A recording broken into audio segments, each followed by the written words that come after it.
একটি বিয়েতে কনে পক্ষ শর্ত আরোপ করলো, বরযাত্রীদের সাথে কোনো বৃদ্ধ লোক আসতে পারবে না। তখন সবাই বুঝলো এর মধ্যে কোনো গাবলা আছে। বর পক্ষের লোকেরা একজন বৃদ্ধকে মেকআপ করিয়ে যুবক বানিয়ে সেই বিয়েতে নিয়ে গেল।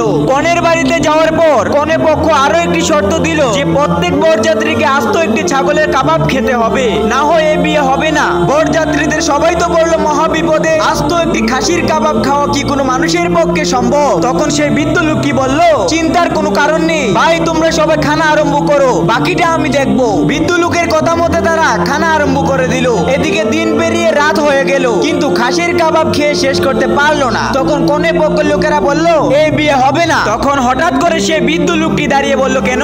আমরা তো খাচ্ছি, একদিনে না পারলে 3 দিনে খেয়ে শেষ করব।